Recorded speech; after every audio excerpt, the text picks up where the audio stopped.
Rwanda alimente une danse terroriste de M23. Ces terroristes sèment la terreur dans l'est du pays, notamment au Alors, il est vraiment important de comprendre que cette guerre n'est pas une querelle ethnique ou tribale. Il s'agit d'abord d'une guerre de pouvoir et d'une guerre économique. Elle est motivée par l'exploitation illégale des immenses ressources naturelles de la RDC actuellement. En effet, vous savez, plus de 80% des réserves mondiales de minerais stratégiques, qui sont bien sûr indispensables aux industries de haute technologie et à l'armement, se trouvent en RDC. Il y a les pays voisins, notamment le Rwanda. Ils profitent de ces richesses en orchestrant des guerres par procuration. Ils plongent l'Est du Congo dans un cycle sans fin de violence et de massacres. La présence du M23 sur notre territoire, il nous démontre carrément l'atrocité de la guerre. Ils ont pris le contrôle des villes stratégiques telles la ville de Goma et de Bukavu, et cela entraîne des souffrances pour la population de la RDC car ils sont victimes de massacres, de violations de droits de l'homme et bien sûr d'actes innombrables.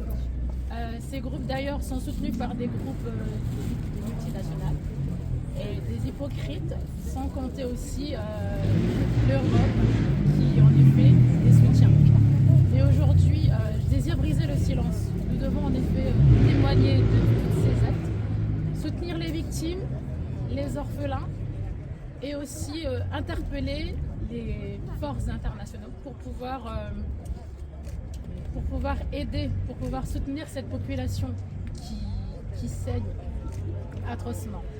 Je sais que la paix ne viendra pas sans justice et la justice ne viendra jamais sans une mobilisation.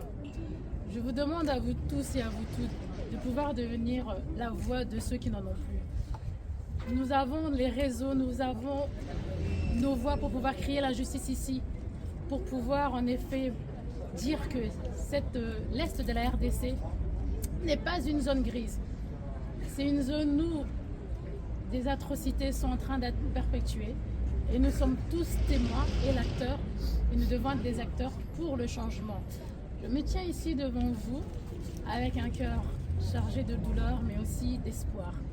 La douleur d'un peuple qui souffre, qui saigne depuis trop longtemps dans l'indifférence générale. Et l'espérance parce que je crois profondément que nous pouvons faire bouger les choses. La RDC est un pays riche, oui, riche par sa terre, riche par sa culture, mais aussi riche par ses hommes et ses femmes. Mais depuis des décennies, cette richesse est devenue un paradoxe douloureux. Elle alimente des conflits, elle creuse des inégalités et elle laisse derrière elle un peuple qui est vraiment meurtri.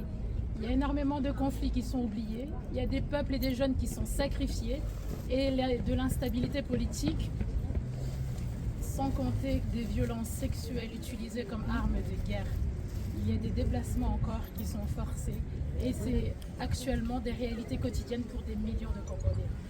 Et pourtant le monde ne dit rien, il se tait. Chaque jour des enfants naissent dans la misère. Les femmes élèvent seules leurs enfants dans des conditions inhumaines. Il y a des jeunes qui perdent tout espoir d'un avenir meilleur. Et malgré cela, ils résistent, ils vivent, ils rêvent et ils essayent de se battre. C'est pour eux que je suis devant vous. C'est pour eux que nous devons agir. Et son constat m'a poussé à agir et à créer l'association Je suis parmi vous. Cette association, j'ai choisi le nom, c'est pas par hasard. Ça incarne une solidarité, un engagement, que nous sommes là, nous ne fermons pas les yeux, nous sommes auprès des orphelins, nous sommes auprès de ces femmes qui sont abandonnées, nous sommes là pour les écouter, pour les aider et pour les relever.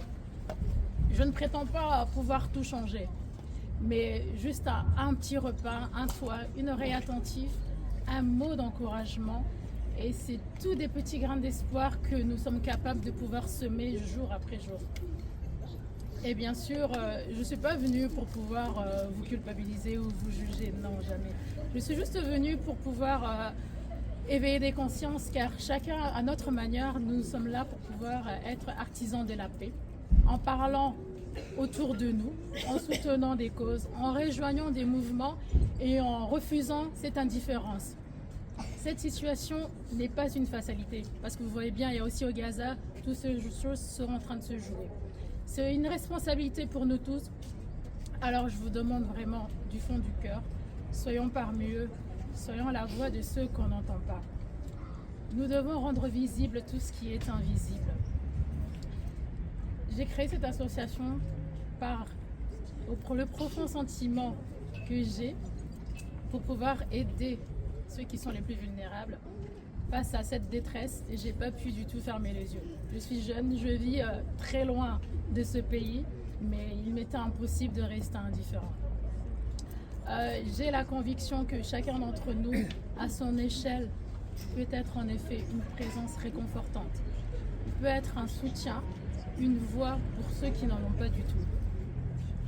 Actuellement, il y a aussi des inondations qui sont venues rajouter encore au-delà de cette détresse. La ville de Kinshasa est complètement sous l'eau.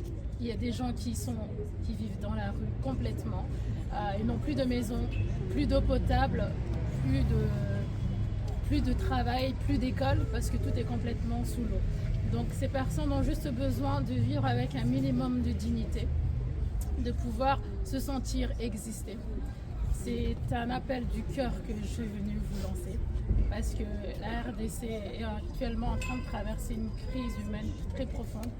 Ça fait déjà, comme je vous ai dit, plus de 30 ans que cette population souffre et supporte, qu'est-ce que je pourrais appeler, ce qui est censé être justement un bon point d'avoir un sol riche, c'est devenu finalement une malédiction.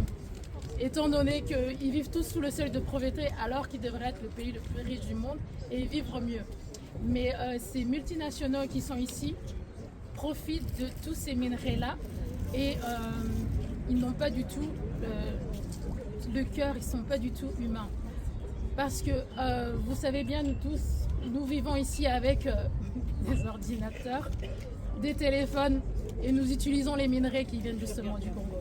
Le cobalt qui est utilisé pour les batteries, pour les ordinateurs, pour les voitures électroniques, viennent en effet des mines qui se retrouvent en République démocratique du Congo. Dans ces mines-là sont exploités des enfants. Et il y a énormément de pays, bien sûr, parce que la République démocratique du Congo a été une colonie pour la totalité des pays européens. Eux tous se servent dedans. Et il n'y a personne qui peut combattre l'autre parce qu'ils sont tous d'accord pour ce qui se passe dedans. D'où ils ferment tous les yeux. Il n'y a personne qui dit quoi que ce soit pour ce qui se passe dedans. Pourquoi? Parce qu'ils sont en train de financer le Rwanda qui vient piller là, qui vient massacrer les gens pour pouvoir justement leur donner à moindre coût. Et actuellement, vous pouvez regarder sur les différents réseaux sociaux. C'est vrai qu'on commence à pas en parler à la télé, mais sur les réseaux sociaux, ça fait déjà depuis très longtemps que nous essayons de faire entendre notre voix, que cette jeunesse qui est vraiment massacrée dans l'Est n'a plus du tout aucun espoir. Ils sont complètement exécutés.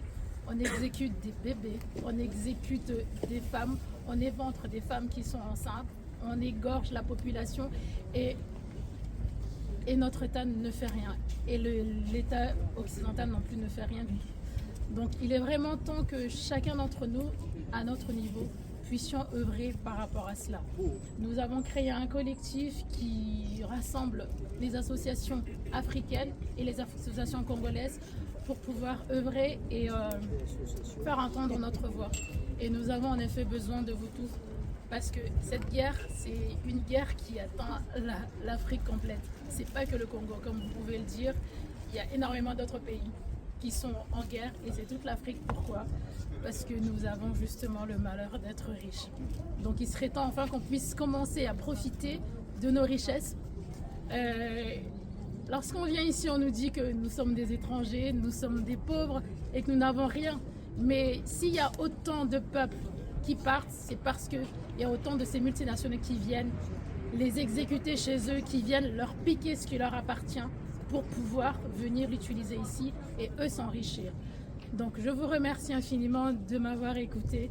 C'était juste un cri qui vient du cœur, d'une personne qui est vraiment touchée pour ce qui lui arrive, ce qui arrive à ma nation. J'ai grandi ici et j'ai toujours les valeurs de chez moi. Et j'espère en tout cas que vous aurez entendu ma voix et que vous allez œuvrer à votre côté. Même le tout petit geste que vous pourrez faire serait énorme pour nous. Je vous remercie infiniment de m'avoir écouté.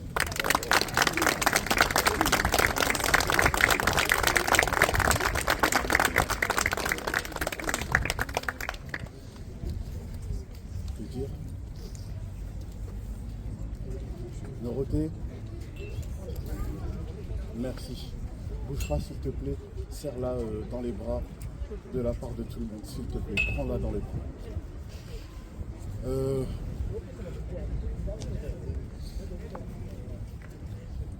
Écoutez, elle a tout dit, hein. Le continent le plus riche, c'est là où il y a les gens les plus pauvres. Moi, ce que j'aimerais vous proposer, parce que là c'est vraiment un moment très touchant et c'est vrai que c'est rare qu'on nous parle de l'Afrique et elle l'a fait avec le cœur, avec une telle éloquence. Moi, ce que je vous propose, c'est de vous restaurer.